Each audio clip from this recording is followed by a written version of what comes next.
Good morning students. जैसा कि बेटा अभी तक हम लोग पढ़ रहे थे इसके पहले वीडियो में कृतिका चैप्टर 2 मेरे संग की औरतें, और हमने उस वीडियो में आपको बताया था कि लेखिका कैसे अपने परिवार का वर्णन कर रही है, अपने परिवार के वालों के संबंधियों के जीवन के कैसे वर्णन किया है और कैसे उनके जीवन को परिचित आपसे कराया है और साथ साथ अपने भी जीवन का परिचित करा रहे हैं आप लोगों से। और अभी हम लोग इसके पहले लेखिका के माँ के बारे में पढ़ रहे थे कि लेखिका की माँ का स्वास्थ्य ठीक नहीं रहता था, जिसके कारण वो अपने बच्चों पर ज़्यादा ध्यान नहीं दिया करती थी। लेखिका की दादी और लेखिका के पिता, साथ में उसकी बड़ी माँ आदि लोग बच्चों का परवरिश करते रहते थे, जिस कारण लेखिका अपने माँ से लाड़ प्यार से थोड़ा वंचित रहती थी। तो आइए देखते हैं लेखिका की माँ के बारे में।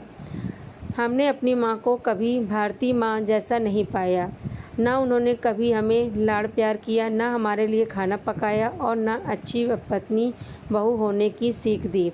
कुछ अपनी बीमारी के चलते भी वे घर बार नहीं संभाल पाती थी, पर उसमें ज़्यादा हाथ उनकी अरुचि का था।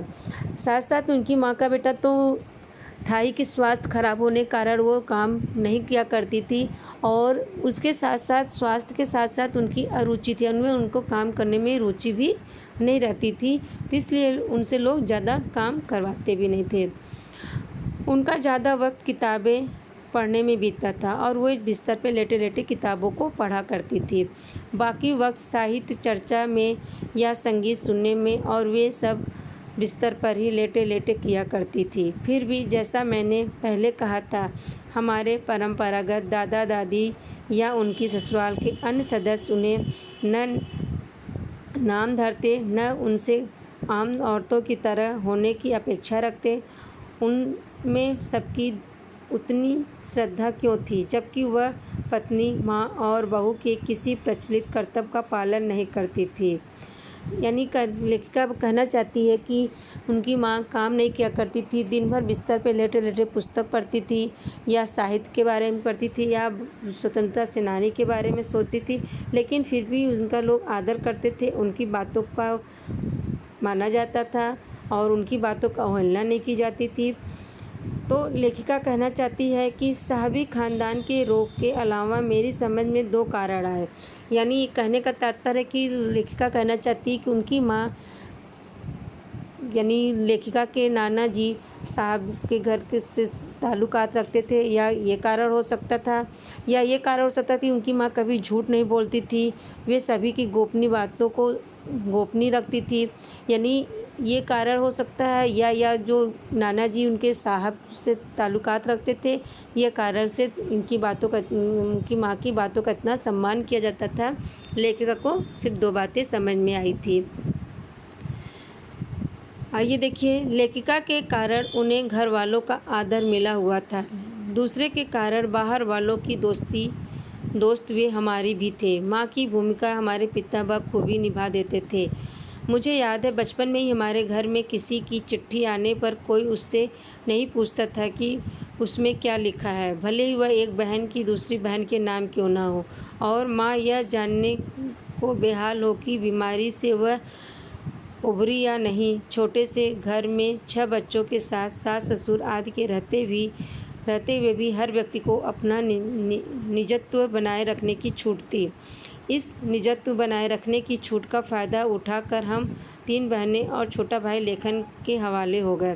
कहने का तात्पर्य लेखिका का यह बेटा कि लेखिका के घर में इतने लोग रहने के बावजूद सभी को अपने जीवन को स्वतंत्र तरह से जीने की आज़ादी थी। किसी के जीवन में कोई रोक टोक नहीं करता था, कोई किसी के दखल अंदाजी नहीं करता था, किसी की चिट्ठी आने पर भी कोई नहीं पूछता था कि किसकी चिट्ठी। यानी सभी को अपने को स्वतंत्र रूप से जीने का अधिकार था।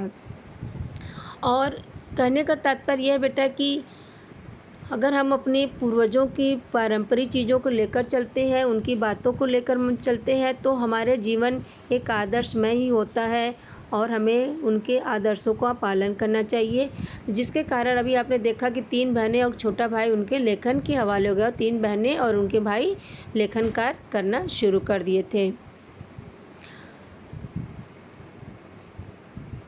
पर अपनी एक दादी थी जिन्हें कतार से बाहर चलने का शौक़ था। उन्होंने व्रत ले रखा था कि अगर खुदा के फजल से उनके पास कभी 2 से ज़्यादा धोतियाँ हो जाएंगी तो वे तीसरी दान कर देंगी। जैसे समाज में अपरगृह की सनक बिरादरी बाहर हरकत नहीं मानी जाती, इसलिए वहाँ एक तो ठीक था। पर उनका असली जलवा तब देखने को मिला जब मेरी माँ पहली बार गर्भवती हुई। जैसा कि भी हमने आपको जब लेखिका के पारिवारिक जीवन के बारे में बताया तो हमने आपको बताया था कि लेखिका की दादी ने जब लेखिका की माँ पहली बार गर्भवती हुई थी, लड़की होने की मन्नत मांगी थी और उन्होंने मन्नत मांगने के बाद सभी को ये सरेआम इन चीज़ का जिक्र भी किया कि मैं अपनी पतोह के गोद में पहला बच्चा लड़की ही देखना चाहती हूँ, जिसके कारण सभी लोग हैरत में रह गए और सभी लोग सोच पड़ गए कि सभी की इच्छा होती कि पहला होता हो, लेकिन ये ऐसी औरत है कि जो पहले ही पुत्री रूप में मन्नत मांग रही है। फिलहाल पहला बच्चा हर बहू का बेटा होता रहा। खैर, माँ जी ने अपनी तरफ से कोई सफाई नहीं दी, बल्कि बददस्तूर मंदिर जाकर मन्नत दोहराती रही। पूरा नुक्कड़ गांव जानता था कि माँ जी का भगवान के साथ सीधा साधा तार जुड़ा हुआ है। यानी सभी गांव वाले जानते थे कि दादी माँ जो भी मन्नत मांग रही है वो पूरी ज़रूर होगी। और जैसे ही वह भगवान से मन्नत मांगती, भगवान तथास्तु कहकर घंटी बजाता और दादी के मन्नत पूरी हो जाती थी। इसी तरह एक के बाद एक तरह 5 बेटियां पैदा हुई और एक छोटा भाई। 5 कन्याएं के बाद एक धरती पर उतार दिया। भगवान को क्या कहें, माँ जी के सामने तो नामी चोर भी अफरा तफरी में आ जाते थे और नानी चोर का किस्सा होश संभालने के बाद ही मैंने कई बार सुना। और भगवान के साथ साथ भी एक बार नानी जी का चोर का किस्सा भी लेखिका ने कई बार सुना था, जो आपको भी सुनाना चाहती है। तो आइए देखते हैं लेखिका की दादी और नानी का क्या, लेखिका की दादी और चोर का क्या मसला है, देखते हैं हम लोग भी। होश संभालने के बाद मैंने कई बार सुना था चोर की दीवार खुशनसीबी से हाथ आ गई थी। हुआ यूँ था कि किसी शादी के सिलसिले में नकुड़ की हवेली के तमाम मर्द बारात में दूसरे गांव गए हुए थे। आपने पता ही होगा बेटा कि जब पहले यहाँ शादियाँ होती तो सारे जेंट्स लोग ही जाते थे, लेडीज़ लोग नहीं जाती थी और लेडीज़ लोग घर में गाने बजाने किया करती थे। उसी तरह गांव में किसी की शादी थी और सारे जेंट्स लोग गांव के दूसरे गांव चले गए थे और सारी लेडीज़ सज धज कर रत जगा कर रही थी। और आज भी किया जाता है बेटा। तो नाच गाने और ढोलक की थाप के शोर में नामी चोर कब सेंध लगाकर हवेली में घुसा, किसी को खबर न हुई। पर चोर था बदकिस्मत, यानी चोर बहुत ही बदकिस्मत था, क्योंकि वो सीधे दादी रूप के कमरे में पहुंच गया। जिस कमरे में घुसा उसमें माँ जी सोई हुई थी। औरतों के शोर से बचने को वे अपना कमरा छोड़ दूसरे में जा सोई थी। चोर बेचारा तमाम जुगरफिया दिमाग में बिठला कर उतरा था। उसे क्या पता था कि इतनी बड़ी बूढ़ी पुरकिन जगह बदल लेगी। खैर, बुढ़ापे की नींद ठहरी चोर के दबे पाँव की आहट से ही खुल गई। जैसा कि बेटा आप लोग जानते थे कि पहले की लोग की नींद बहुत ही हल्की होती थी, जैसे ज़रा सी आहट होती थी उनकी नींद तुरंत खुल जाती थी। और ऐसा ही हुआ, जैसे ही चोर कमरे में घुसा और दादी माँ की आँख खुल गई और उन्होंने पूछा कि कौन, यानी जैसे ही चोर दबे पाँव से कमरे में घुसा दादी माँ की आँख खुल गई और दादी माँ ने पूछा कौन। जी मैं चोर। और चोर घबराकर बोलने लगा कि मैं चोर। चोर ने युगों से चला आ रहा पारंपरिक असंगत जवाब दिया, यानी जैसे वो अपनी बात को छुपा नहीं पाया और दादी माँ के सामने अपनी सच को बता दिया। तब तक माँ जी का बिस्तर के बराबर मेरे टटोल कर देख चुकी थी। लोटा खाली था। ऐसा कर, उन्होंने कहा, यह लोटा ले और कुएं से पानी भर कर ला। यानी जैसे ही जब चोर ने कहा मैं चोर बोला, दादी को इस बातों पर कोई असर नहीं पड़ा और उन्होंने लोटा उठाया और बोला इसमें पानी भर कर ला, कपड़ा कसकर बांधे रखियो और तरीके से छानियो। यानी कहने का तात्पर्य कुछ चोर से कह रही थी कि लोटे पे पानी रखना, उसे छान कर भरना। चोर घबरा गया। अंधेरे में उन्होंने कैसे जाना कि उसके मुंह पर कपड़ा बंधा है और कमर में भगवान से उनका तार जुड़े होने की खबर उसे थी, पर बुढ़िया भांग की छानती होगी, एकदम यकीन न हुआ। इसी से कुछ हैरान परेशान हो उठा। यानी चोर ने जब कहा, दादी माँ ने कहा कि इस पे कपड़े अच्छे से बांध कर छान लेना, तो उसे लगा कि वो चोर के बारे में बात करी, लेकिन वो लोटे के बारे में बात कर रही थी। जल्दी कर भाई। तभी माँ जी ने कहा बड़ी प्यास लगी है। दादी माँ ने चोर से कहा कि बेटा कि जल्दी ले आ, मुझे जिसे जो है मुझे प्यास लगी है उसे, इसलिए जल्दी से पानी लाने के लिए कहा। पर मैं तो चोर हूँ, मारे घबराहट और धर्म संकट के चोर सच कह गया। हुआ कर। माँ जी ने कहा प्यासे को पानी तो पिला कर देख, मेरा धर्म न बिगाड़ियो, लोटे के मुँह से कपड़ा न हटाइयो, हाथ रगड़ कर धो लीजिए और पानी कपड़े से छानकर भरियो। चोर ने कहा, लेकिन दादी ने कहा कि इससे हमारा धर्म नहीं भ्रष्ट होगा, तो तुम पानी भर के लाओ। आप चोर के हाथ का पानी लोगी? कहा ना, रगड़ कर धो लियो। सब नाच गाने में लगे हैं। तेरे और भगवान के सिवा कौन धरा है जो पिलाएगा?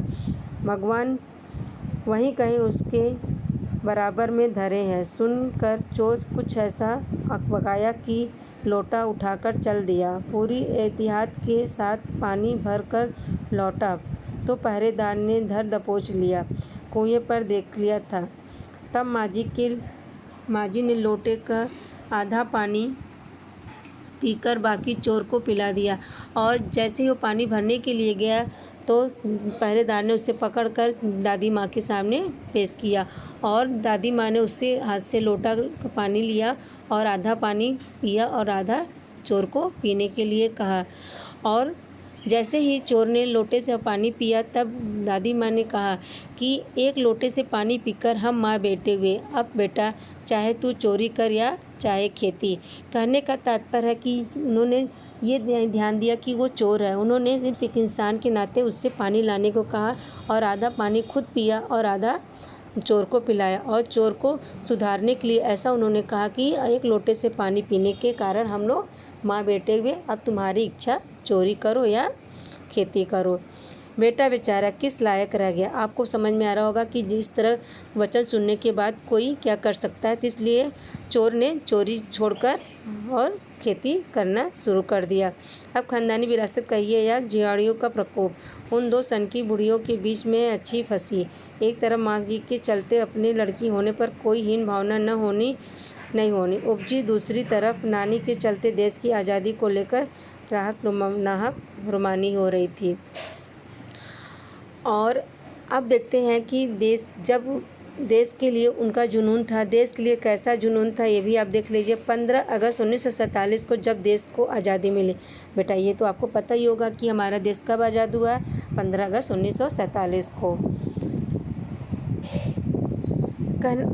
आज़ादी मिली, या कहना चाहिए जब आज़ादी पाने का जश्न मनाया गया तो दुर्योग से मैं बीमार थी। यानी जब देश आज़ाद होने का जश्न मनाया जा रहा था तो लेखिका उस समय बीमार थी, जिससे टाइफाइड हो गया था और उस समय जानलेवा बीमारी मानी जाती, इसलिए डॉक्टर ने उन्हें जाने के लिए या हिलने डुलने के लिए भी मना कर दिया था, जिसके कारण वो काफ़ी रोती रही। लेकिन काफ़ी रोने को देखकर उनके पिताजी ने एक पुस्तक ला के दिया, जिससे वो ब्रदर्स कारामजो उपन्यास पकड़ा दिया। यानी जो पुस्तक ला के दिया उसका नाम था ब्रदर्स कारामजो उपन्यास पकड़ा दिया, जिस किताबें पढ़ने का मुझे मिराक था। जब कुछ देर बाद मैंने देखा कि पिताजी को छोड़कर घर के बाकी सब प्राणी पलायन कर गए, पलायन मतलब जले जाना चुके थे, और पिताजी दूसरे कमरे में बैठ अपनी किताब पढ़ रहे थे, तो मैंने रोना धोना छोड़कर मैंने भी किताब अपनी खोलकर पढ़ना शुरू कर दिया। और उन्होंने पढ़ना शुरू किया तो दोबारा रोना शुरू करूं या कोई और काम करूं। उस वक्त ब्रदर्स कामजोर मुझे देने में क्या तुक थी, तब मेरी समझ में नहीं आया। किताब कितनी समझ में आई वह अब तक नहीं जानती, क्योंकि उसके बाद इतनी बार पढ़ी कि सारे पाठ आराम से आपस में गड़बड़ हो गए। जितना पहली बार में पल्ले पड़ा, कितना बाद में कहना मुश्किल है, पर इतना विश्वास के साथ कह सकती हूँ कि उसका एक अध्याय जो बच्चों पर होने वाले अनाचार अत्याचार हो रहा था, मुझे पहली बार में ही लगभग कंठस्थ हो गया था। उम्र के हर पड़ाव पर वह मेरे साथ रहा और मेरे लेखन के एक महत्वपूर्ण भाग को प्रभावित करता रहा। जैसे जादू का कालीन मेरा नाटक नहीं, वह 3 किलो की चोरी जैसी कहानियाँ या कठगुलाब उपन्यास के कई अंश थे। तो जैसा अभी हमने आपको बताया था कि बेटा कि जब देश का जश्न मनाया जाए तो लेखिका वहाँ पे नहीं जा पाई और वो रोने धोने लगी, जिसे शांत करने के लिए पिताजी ने उन्हें एक पुस्तक पकड़ाई और पुस्तक उन्होंने कई बार पढ़ा, जिससे कई पाठ गड़बड़ हो गया, यानी मतलब मिक्स हो गया। लेकिन उन्हें एक पाठ था जिनमें बच्चों पर होने वाले अनाचार अत्याचार था, उसको उन्होंने अच्छे से पढ़ा और उसके बारे में कंठस्थ भी किया और उसके लिए उन्होंने कई प्रयास किए। तो बेटा ये वीडियो यहीं पे समाप्त करते हैं। इसके आगे हम लोग अगले वीडियो में पढ़ेंगे और हम अगले वीडियो में लेखिका की बहनों और भाइयों के बारे में पढ़ेंगे और लेखिका के जीवन के बारे में पढ़ेंगे, उनका जीवन कैसे व्यतीत हुआ। तो बेटा ये वीडियो यहीं पे समाप्त करते हैं। Thank you.